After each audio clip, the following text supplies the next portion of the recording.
And although we like to think that we are so far removed from that history, I want to read to you something that a Southern journalist named Peter Applebaum wrote in his book called Dixie Rising: How the South is Shaping American Values, Politics, and Culture.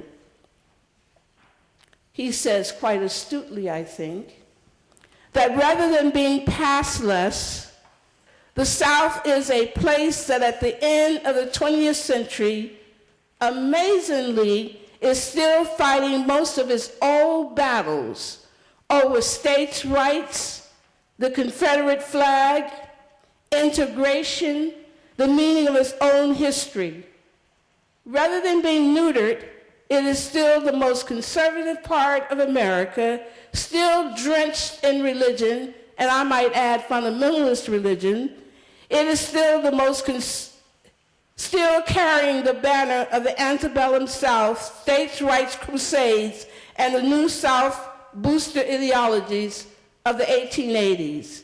It is still enthralled in individualism in its most extravagant sense.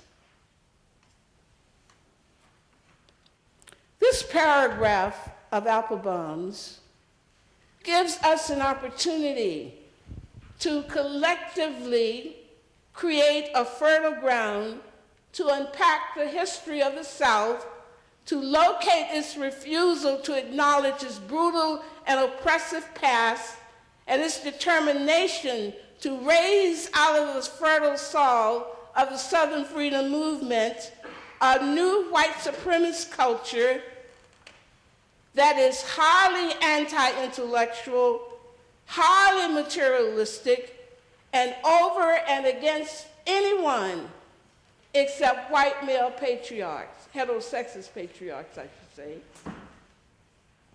It is a region of the country where African Americans created a humanistic counterculture where the language, symbols, and daily practices affirm the value and worth of all people while advancing the vision of democracy that united them across their denominational, economic, gender, and sexual differences.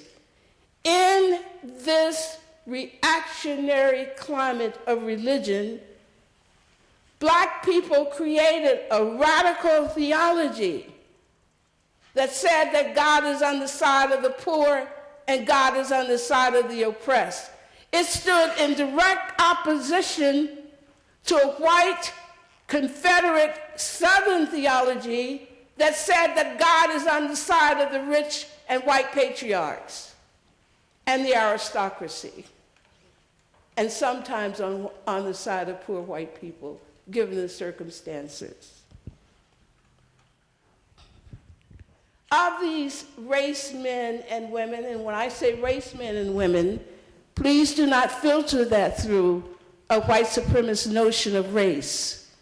Race men and women were those Black men and women who understood that the race was under siege, and they used their resources to make sure the race advanced itself and survived. And they connected that struggle with advancing democracy. They were not anti-white. To be for the race was not to be against white people. It's really important to understand that it was not oppositional. Of these race men and women, Vincent Harding observes that with the death of Reconstruction, these African Americans who carried the dream of true American democracy within the deep places of their lives dug in for a long and costly struggle. They were the bearers of the gifts, and they would not give up.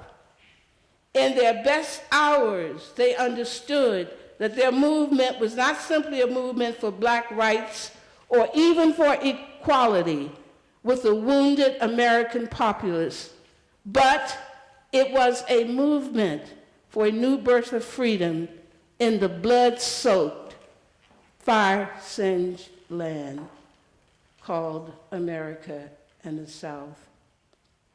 The blood-stained and fire-singed land that Vincent Harding talks about is in America, where Native Americans' blood soaked this land. More than 10 million fall into European American genocide.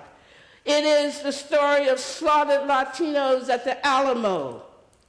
It is the story of 60 million Africans held in captivity and forcibly brought to this country in chains, never to hear the sound of their great-grandmama's voices again, never to hear little sister playing by the hut, never to be in touch with that culture again. John Hope Franklin that says that by the time the brush fires of enslavement abated, more than 60 million African Americans had been enslaved. And trust me, this was not a mid-Atlantic passage. This was no vacation. This was, as Robert Hayden says in his poem, A Voyage to Death. I said that because I want to challenge the rendering of American history that used benign language to obscure the brutal nature of events and circumstances. So I would like us to think of it not as a mid-Atlantic passage. And I will not be talking about slaves, because something about slaves lack agency. And it doesn't say why they're slaves. So I will be talking today about the community of enslaved Africans, which say that they are in that position against their what? Against their wills. Okay, this is where you come in. I think it's a good time at this moment to pause and to engage your thoughts on two important questions. What does the history of the Confederacy mean to you, and why is it worthy of being celebrated? That's one question. And the second question is, why do you think the Civil War was fought, and how do you think whites held blacks in enslavement and segregation? So the first question is, what does the history of the Confederacy mean to you, and why is it worthy of being celebrated? I'm giving out A's and F's.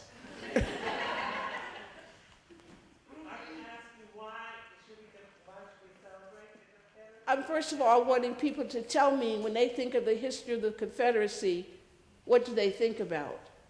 And what is in that history that they think is worthy of being celebrated or not celebrated?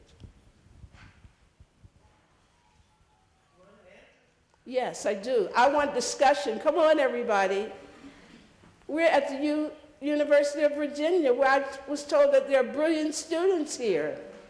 Let me hear your voices.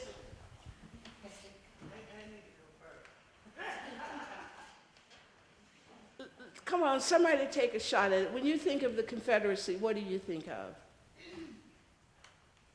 Tell me your name. Hi, I'm Erin. Hi, Erin. I'm a fourth year. I'm from Portland, Oregon. So I grew up learning history of the United States from a really different place. And I think coming here and being a student at the University of Virginia the last 4 years has really taught me a lot about the importance of different parts of the United States and their histories. And I thought it was ridiculous last year when Governor McDonald wanted to declare a Confederate History Month. And I think it's so important to know where we come from, so that when we honor the histories and the traditions of our past, we need to be thinking about people like Ella Baker, and maybe not so much people who were the oppressors. And so when I think of Confederate history, I think it's complicated, but I think about all of the economic reasons for it, and I think about the racial reasons for it, and I think that we need to understand that as we move towards trying to work towards social justice, we need to think about that past. We need to think about all the people who are part of it, and maybe not just like people who fought. We're going to pretend like we don't hear that. Could somebody else tell me what they, thank you very much. Could someone else tell me what they think of Confederate history? I'm sure you've studied the antebellum South, and I'm sure you've talked about the Confederacy, and there was a whole lot of debate about the Confederacy. So could other people engage with the question? Yes, tell me your name. Jordan, thank you. Well, I think of the Confederate history as something that's like intensely glorified, like people associated with like plantation culture and more of the highest class involved, and generally ignore people who were oppressed, not just slaves, but all of the poor whites as well. So it's just sort of, there was an extremely stratified society, and I think that when we think of Confederate history, we only think of the top level. So. We think of romantic notions of mint juleps and gallant gentlemen and ladies in ball gowns. And we think of a planner class without ever asking the question, what did they plan? How can you be a planner class when other people are planning for you? These are important issues that we must really begin to rethink how we do American history. And we think of it as masters and slaves. I choose not to use the word master because that gives a kind of legitimacy to a relationship, and the intrinsic in that is a statement of superiority and inferiority. So I like to think of the enslaver and the community of enslaved people. When I talk with young people about the Confederacy, invariably the question comes on the table, it's put on the table, shouldn't we have the right to celebrate our history? And so I think that that question is a valid question and needs to be answered. And the question is, what are you celebrating? When you celebrate that history, let's be very clear that enslavement was a fascist system that was not only brutal to enslave people, but it was also brutal to any white person who dared step outside of the chalk line and raise a moral issue about the meaning of enslavement. It was a system that required a one-party line. It was a system that was highly materialistic and anti-women, and really it was a system of the aristocracy. They were the ones who benefited from the system while constructing this umbrella called whiteness in order to subvert the resistance of poor white people who were outside of the system. It is a system that held itself together with torture. It was a system that separated families.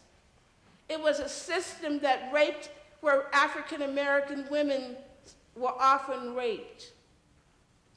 That's not to say that there were not some spaces in the system where there was some points of refuge. But points of refuge do not obliterate the fact that the system was brutal, was oppressive, and anti-human. What then are you celebrating?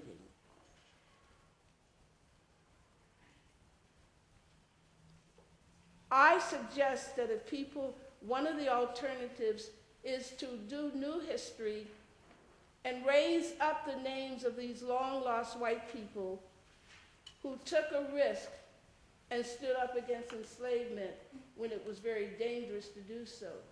To celebrate the history of people who taught slaves to read, although it was enslaved to read, although it was against the law.